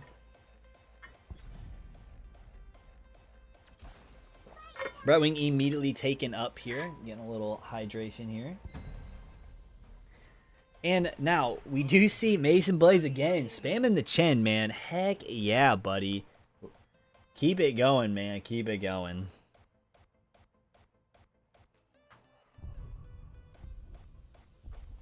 Coming up with the next pickup here is, wow, we do see a Zul'Jin. Okay. So, is this going to be a Stitches game here? Chen potentially representing a threat, potentially.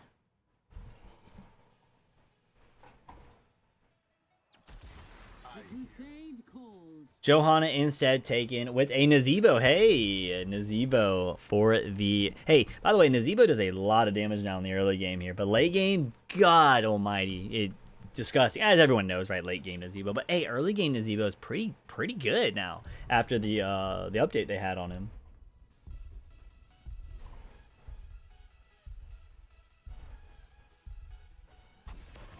Followed up with a Blaze ban here for instead of Bunker here. Lupus on the Johanna here, man. Let me see what you got.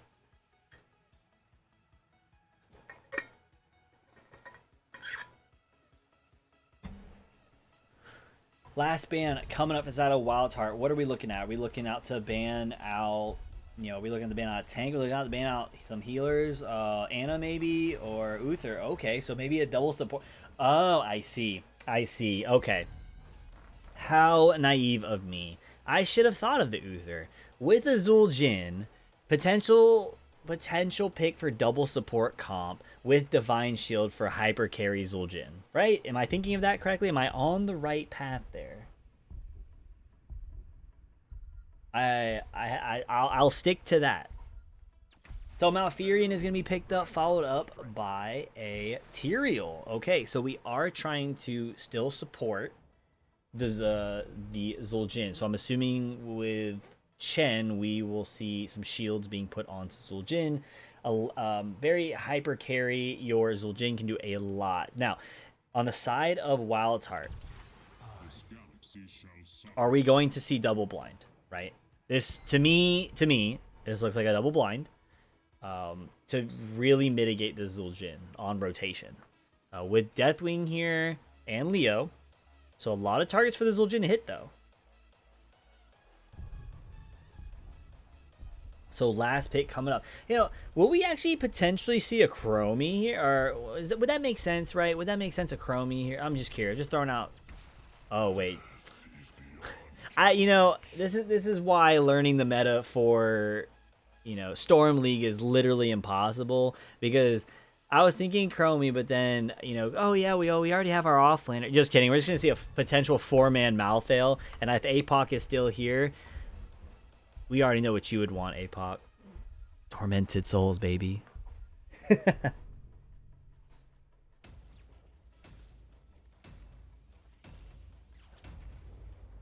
So here we go. Game number 4 coming in hot and ready like a Little Caesars pizza, whether you love it, whether you hate it.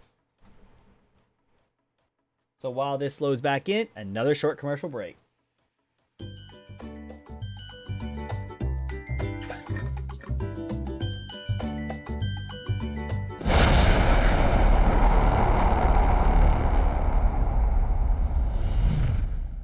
All right, welcome back, ladies and gentlemen. You just missed the loading screen. Saved you your dear time from that, but let's introduce both teams for the 4th game here. Starting off with the blue team here, Heavy Impact. Tremor on that Tyrael, Weary Day playing the Malfurion here. Roger on the Zul'jin here, Mason Blades playing that Chen again, and Infrared on the Malthael. Representing WildHeart, we have Slug Hunter on that Brightwing here. Gojira playing the Leoric here. Lupus playing the Johanna. Nintori on that Deathwing. And Brown Bala. Let me see what you got, baby, with them Spoder builds, boy. We want something super spicy here. I want to see some high damage numbers with that Nazebo. No pressure.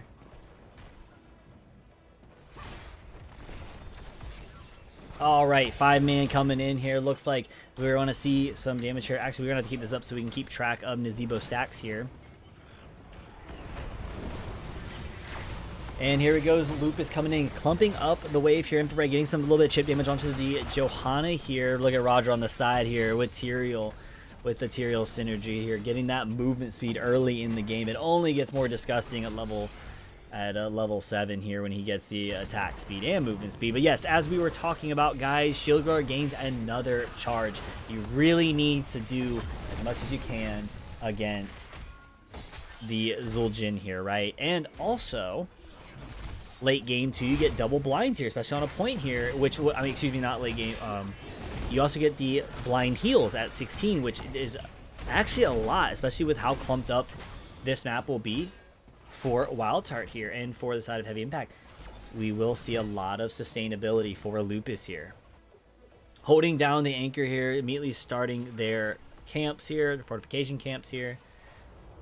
Gojira coming in to catch mid here, even though there is a disadvantage here hero-wise in the lane with Deathwing being top and a slow rotation here. But they do notice it, and they're going straight over there. And here comes Lupus, stalling it out, looking at Roger to blind here. Great blind here. And do not want to stack up. You do not want to stack up the Zul'jin early. You want to make him wait as long as possible. But also, guys, if the side of WildHeart does win the objective, this will allow the Zul'jin to still stack. All right. Looking at top here, they are looking bottom. Brightwing coming back down. Excuse me, guys. Brown Bala getting a little bit of stacks here, trying to throw them toads and spos right at them.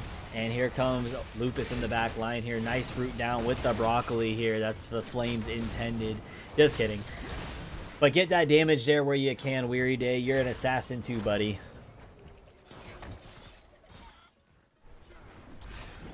Here we go. And we are going to see a lot of pressure down bottom with the Malthael doing a double soak here. And Chen cutting off rotation for Kojira, pushing him away. And heaving Mason Blaze down bottom here. Looking at Lupus do some damage here.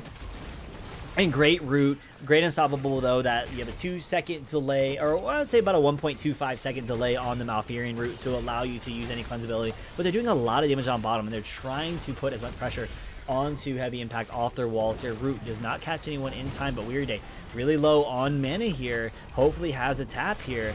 Level 7s are going to be equalized here, or level 6 to be equalized, heading to level 7 here, but Deathwing is rotating top. Malthael still top here, and a lot of damage being done, and Weary Day having to back here to reset in time. Now, for both teams, are we going to see a camp taken as well? Your siege camps taken to put some pressure in the top lane, or are we just going to see clear rotations, get level 7, Slug Hunter is going to come in and teleport onto the Leoric here. And there's going to be, oh, nice job by Brown Baller to get his stacks. And I was trying to say Brightwing coming in using Z at that time to get the cooldown reduction in the wave to keep healing. But oh, here comes heavy impact. They want Slug Hunter for the flames here. And yep, they came in with a vengeance, and Brown Ball will be the next one to fall here. Super aggressive. Great call out and read by heavy impact. Acknowledging that play by play there. Rotating from behind. Boom, catching them in the lane here. Getting the 7 advantage and allowing Zul'jin to get his stacks. Now they're going to put a lot of pressure down bottom. Tyrael is going to catch the objective. Chen and or Malthael will head, or Chen will more likely hold the objective, allowing Malthael to soak the mid and top lane. And this is really unfortunate for the Deathwing here because of how much faster Malthael is at rotating and clearing out the wave here. And I'd say Deathwing is still pretty fast here, but it stinks, right? Leo coming in, potentially relieving Nentori of these duties, potentially, but we do see it in favor, or, oh wow, Nazebo catching the Zul'jin, mitigating his stacks here. So taking a look at stacks, 14 stacks, wow, that's a lot of stacks. Pre 5 minutes in the game here. Kojira looking to put some pressure on the Tremor here.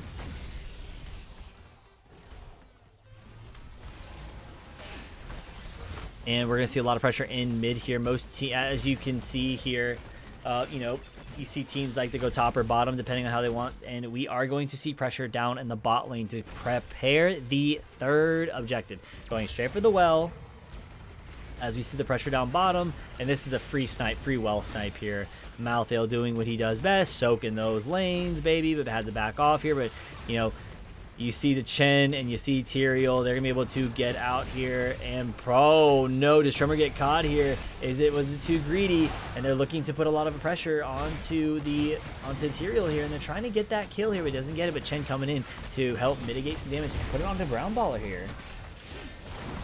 They're going to put a lot of damage onto Brown Baller, or the Mason Blaze was. And here comes Kojira. Getting some heals for free. But here comes the Broccoli. Hit him, Broccoli. Get him, baby. We want all the damage. Keep going, Weary Day. 6 stacks. Keep going. Top damage. Who's voting for Malfurion for top damage here late game?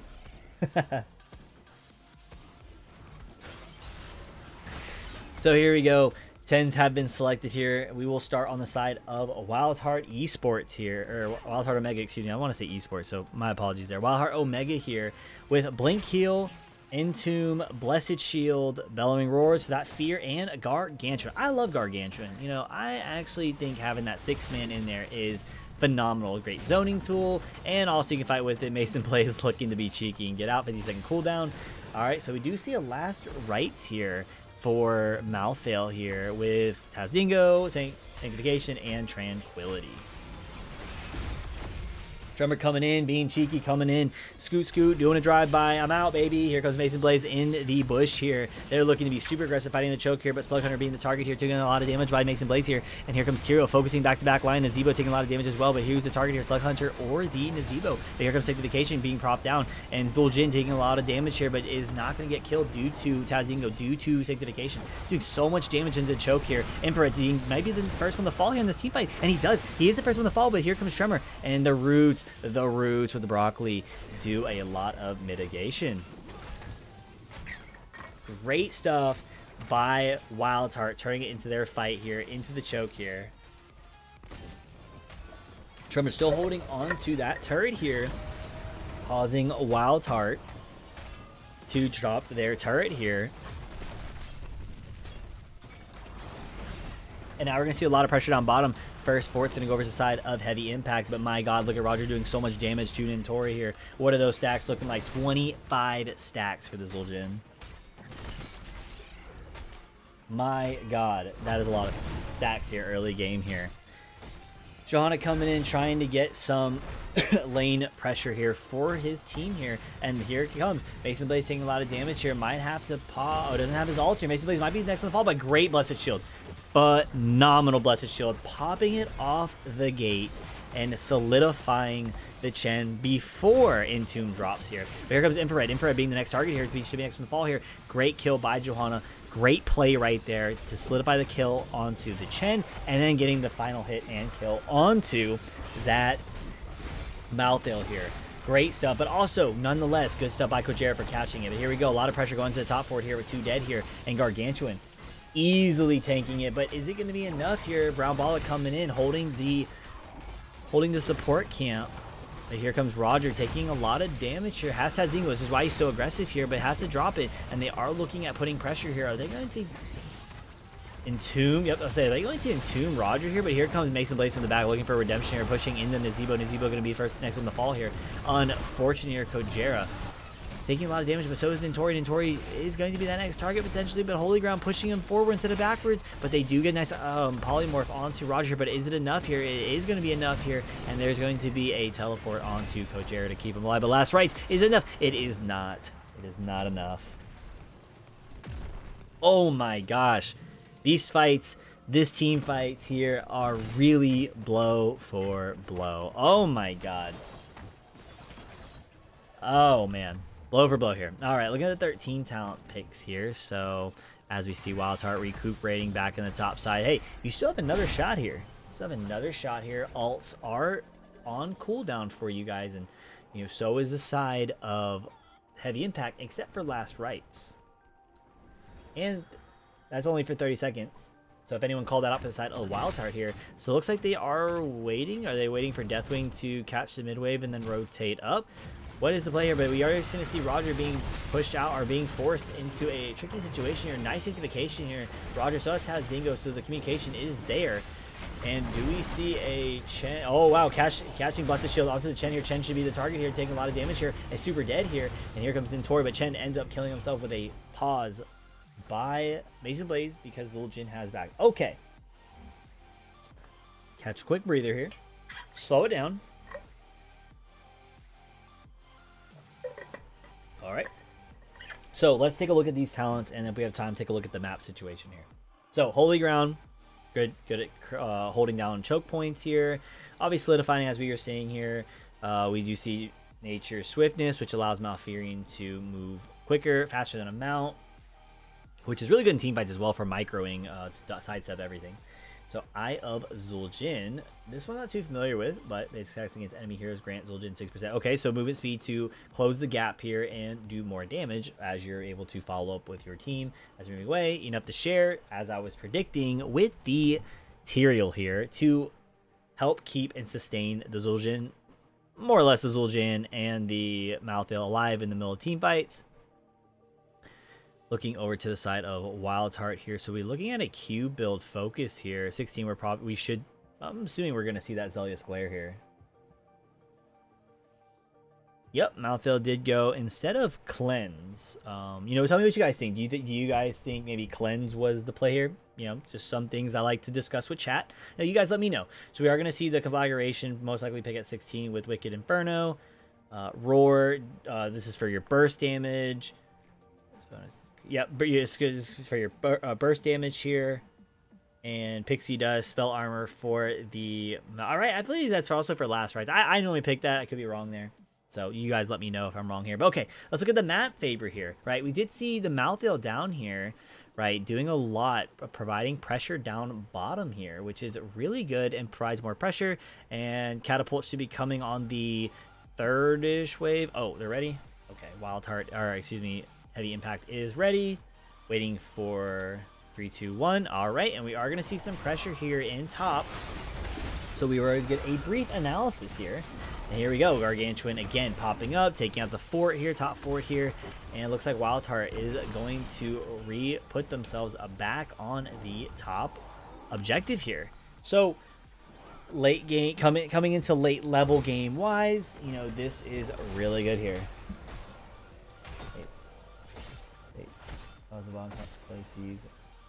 Oh, thanks. Really? Did I do it? Hey, Spazzo. Hopefully I did that correctly. Let me know if I did that correctly, Spazzo. Also, thank you so much for this wonderful tool. I love using it. I'm probably, again, not using it to its full potential, but thank you so much for creating this. This thing's awesome. So as both teams are rotating, 16 in favor of the side of WildHeart here. But 16 is coming up now, so equal talents. Brightwing holding the edge here. This is going to come down to a fight here. Holy Ground looking to isolate someone there. But here comes Roger. Look at Roger coming in, knowing he's saved. Cheeky here. Lupus coming in. They do catch Roger here. But is it going to be enough here? A lot of damage is going to be dumped on him to force out Tazdingo or potentially Sanctification. Gargantuan has been popped in. 40-second cooldown to a 70-second cooldown here with Gargantuan here.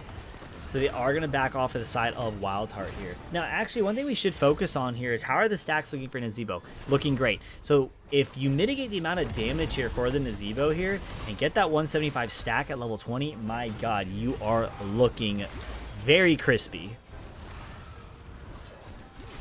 What did that do again? Let me make sure I'm reading that. Bottom panel is disabled. Okay. And now we're going to see more pressure on the top lane. Malthea rotating down bottom to apply more pressure down bottom. Excuse me, yeah, apply more pressure down bottom. Catch that soak. Get closer to level 20 here. And a lot of damage going into this protector here. So here we go. More damage coming in. And Tori taking a over 2k damage immediately from the protector here. Tyrael and Chen. But hey, one thing that you guys, I really like that I see here is you end up seeing the squishier targets sit kind of back, right, while the protector sits up, and you see it probably in your SL matches, right? Your assassins would be in front of the protector and they get absolutely bodied. But as you guys see here, right, because of this rotation down mid, WildHeart followed, which allowed Roger and Weary Day, which is Zul'jin and Malfurion, to put more pressure in the top lane to chip it down even more, even though haven't solidified it just yet. It allows them to be safe. So, which is a good thing. And now they get to put pressure in the top fort. And now you see Mason Blaze holding down the anchor here, is potentially looking to barrel his way out, and they lose a fort for that. But again, 2 forts to 1 fort. Not too bad. Not too bad.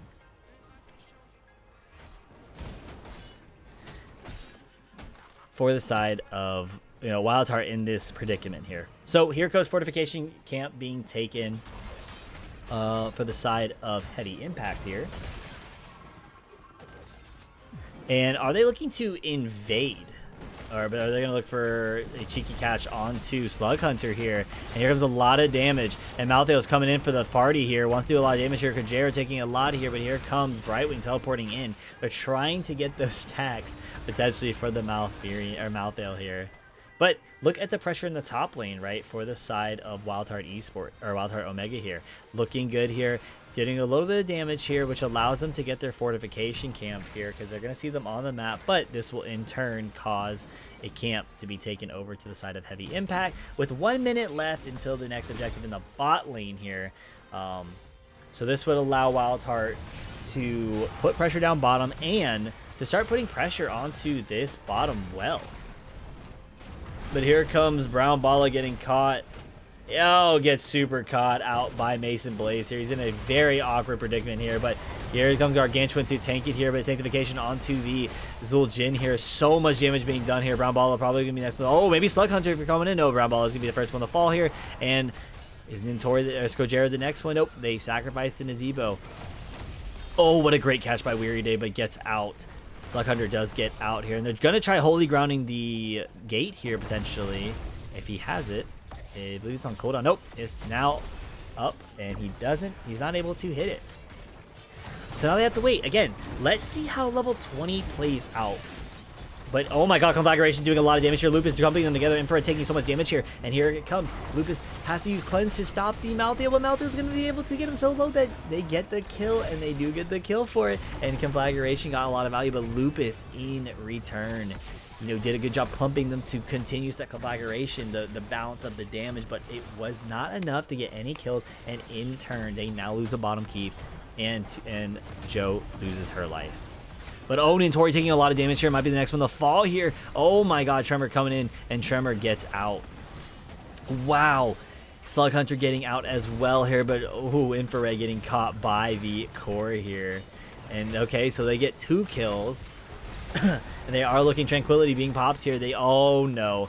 They caught Brown Balla. Brown Balla is going to be the next one to fall here. This is unfortunate for Zeta WildHeart. Not close to 20. And they might be looking to end here. Oh no. But with Joe come up, isn't going to be able to stop it. But they are going to do a lot for Roger here. But oh no. Gojira getting really low. Slug Hunter getting baited. Is it going to be enough? Wow, no. Body blocked by Infrared, but they do kill the Leoric here, and it's not going to be enough. And this series is going to be it here. Heavy Impact coming in, playing phenomenal, coming in with the, honestly, hyper carries little Jin here. Oh, so hoping to see the level 20 here, but nonetheless, GG's to Heavy Impact for winning the series. Congratulations here. And GG's over to WildHeart for putting on a phenomenal performance for us to watch here at a high-level gameplay. I'm so happy to watch games like these.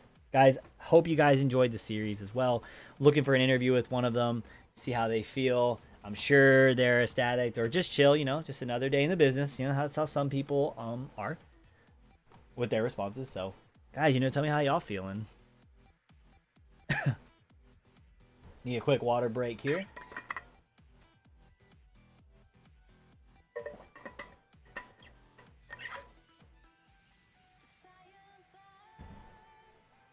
All right. Me find. There we go.